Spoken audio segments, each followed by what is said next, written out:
Monsieur le Premier ministre, Mesdames et Messieurs les membres du gouvernement, Mesdames et Messieurs les députés, mes chers collègues. Hier après-midi, notre Assemblée nationale s'est glacée de stupeur et de douleur lorsque nous avons appris la tragique disparition de notre collègue Olivier Marleix. Olivier Marleix était des nôtres. Il siégeait dans cet hémicycle depuis 2012. Il en était une figure familière, un collègue estimé pour beaucoup, un ami. Je peux en témoigner comme nombre d'entre vous sur ces bancs. Olivier Marleix personnifiait le parlementaire, dans la plus noble acception du terme. Il était à la fois un technicien rigoureux et méticuleux, un orateur pugnace et précis, un défenseur de nos institutions et un fidèle serviteur de l'intérêt général. Chacun ici le savait, chacun ici le respectait. La politique, Olivier Marleix l'avait dans le sang. C'est son père, Alain, ancien député du Cantal et secrétaire d'État entre 2007 et 2010, qui lui transmit, selon ses mots, le virus de l'intérêt général. Refusant cependant d'être un héritier, il ne se présenta pas dans le Cantal, paternel et pompidolien, mais dans la 2e circonscription d'Eure-et-Loir, où il fut élu en 2012 et réélu en 2017, 2022, 2024.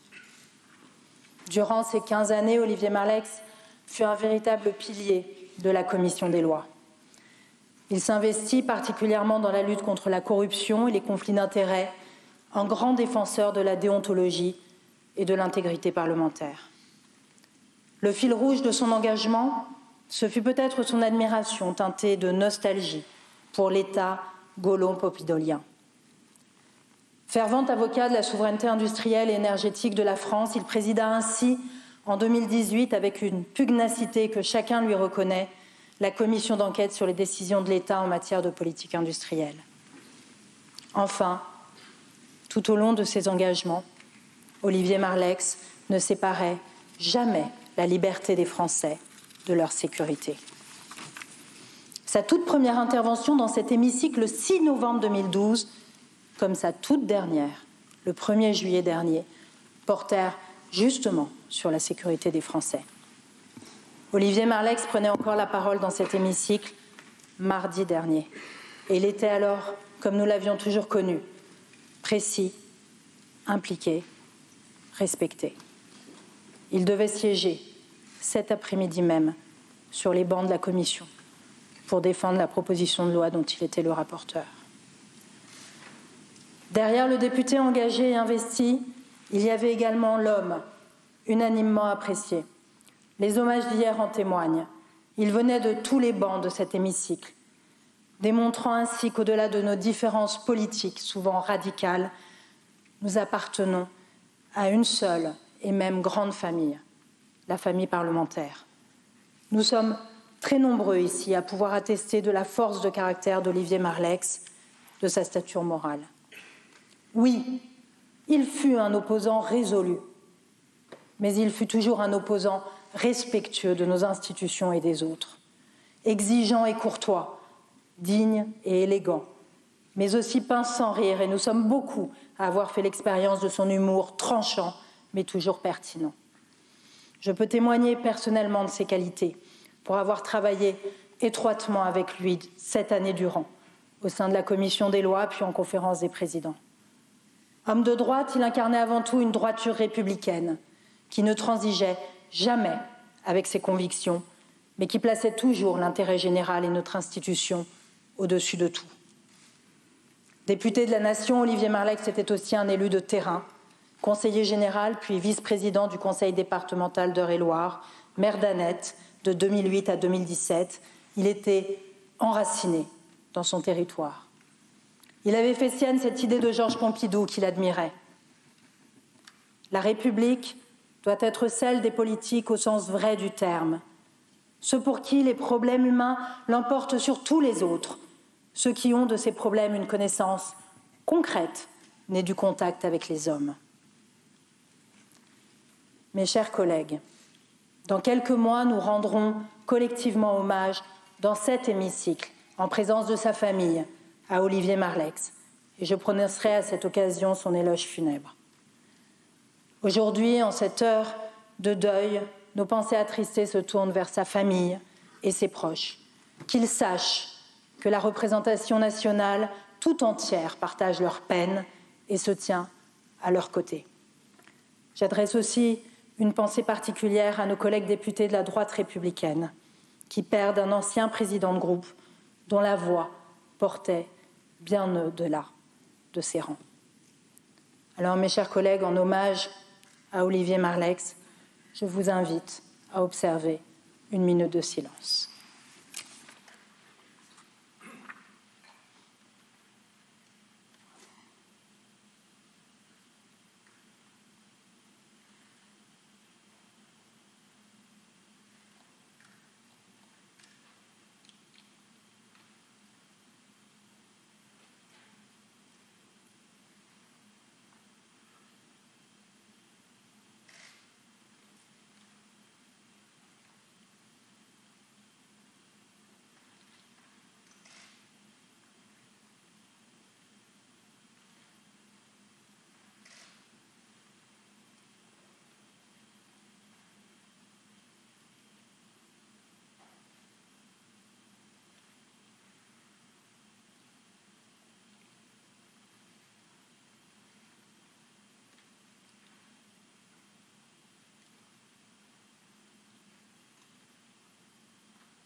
Je vous remercie.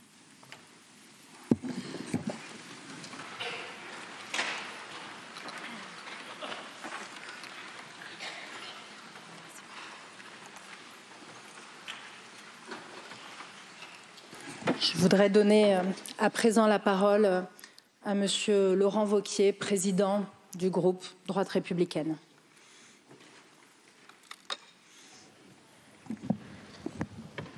Merci Madame la Présidente.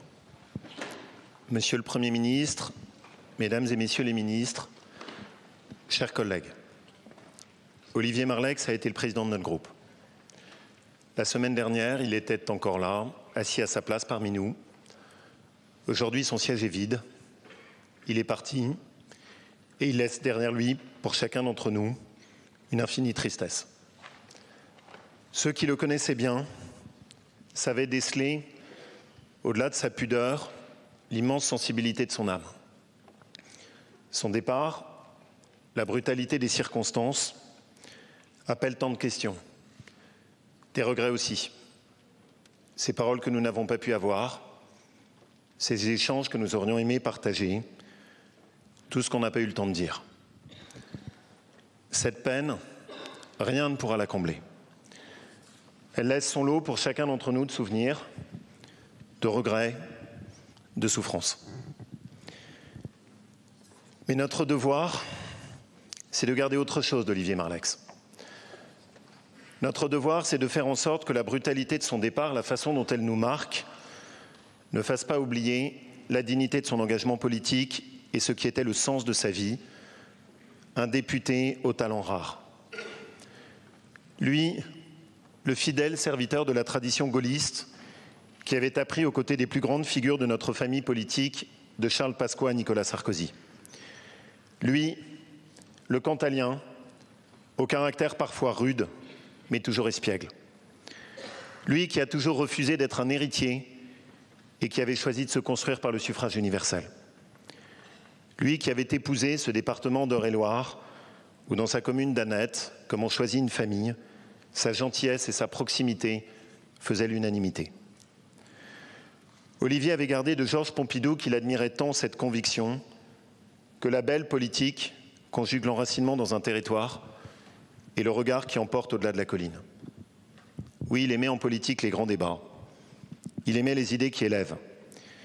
Il y avait en lui la force du travail et le panache des convictions qu'il défendait avec courage. D'abord pour nos institutions, dont il refusait de voir perdre l'esprit de la Ve République en y mettant toute son énergie à la commission des lois, où sa parole était écoutée et respectée. Ensuite, pour la souveraineté de la France, et il s'était tant battu contre la vente de nos fleurons industriels. Mais il avait aussi des combats plus intimes comme la protection de l'enfance, et bien des associations ont rendu hier hommage à cette part plus personnelle de son engagement.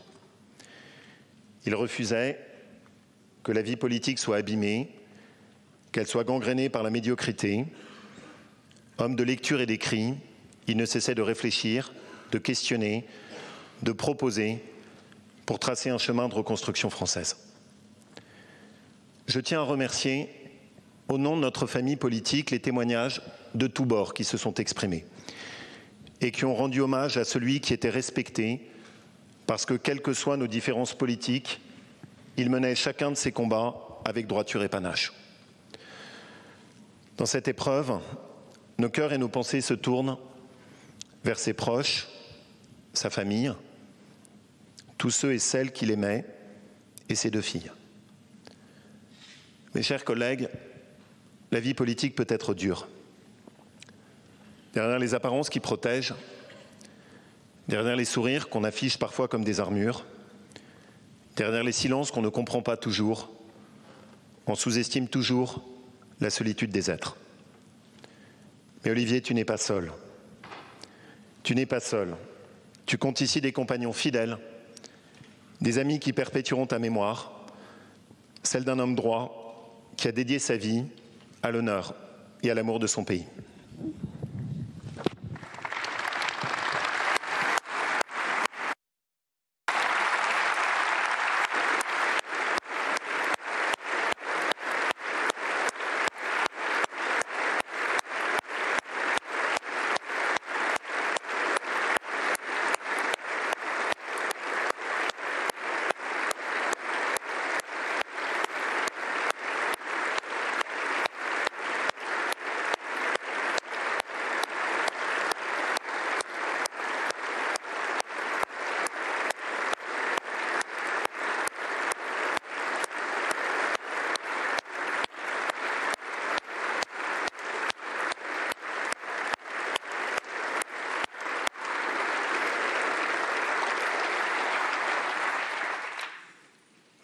La parole est à Monsieur le Premier ministre.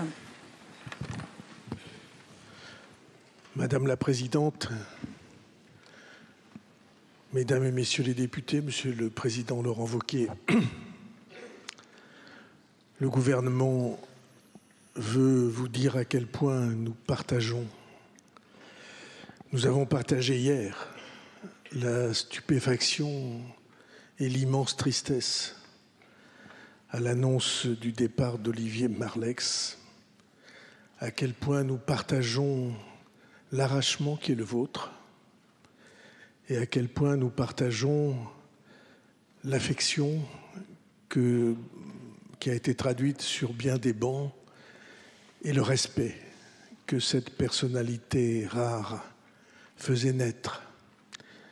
Olivier Marleix était un combattant avec des convictions dont chacun connaissait la force et la puissance.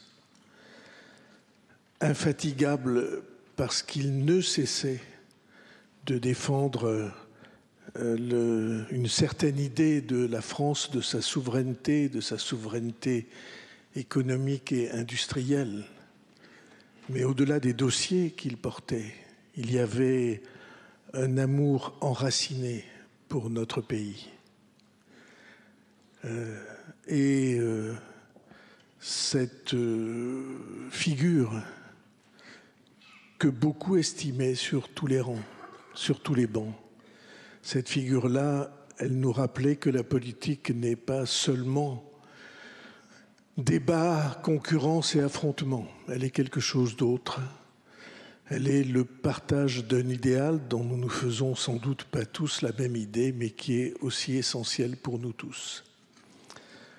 Comme vous l'avez dit, ou en tout cas, comme nous l'avons senti dans vos propos, Madame la Présidente, et dans vos propos, Monsieur le Président Wauquiez, ce drame nous a rappelé aussi qu'il y a dans tout être humain des fragilités, même lorsque ces fragilités, ces failles, sont celles d'hommes qui paraissent inflexibles. Et je crois que beaucoup d'entre nous, hier et ce matin, se sont dit que ces failles et ces fragilités, il ne fallait pas les laisser sans réponse, qu'il est bon que les mains se tendent. Et pour Olivier Marleix, je veux dire que cette affection-là, elle méritait d'être traduite aujourd'hui à l'Assemblée nationale et le gouvernement le dit par ma voix. Merci. Merci beaucoup, Monsieur le Premier ministre.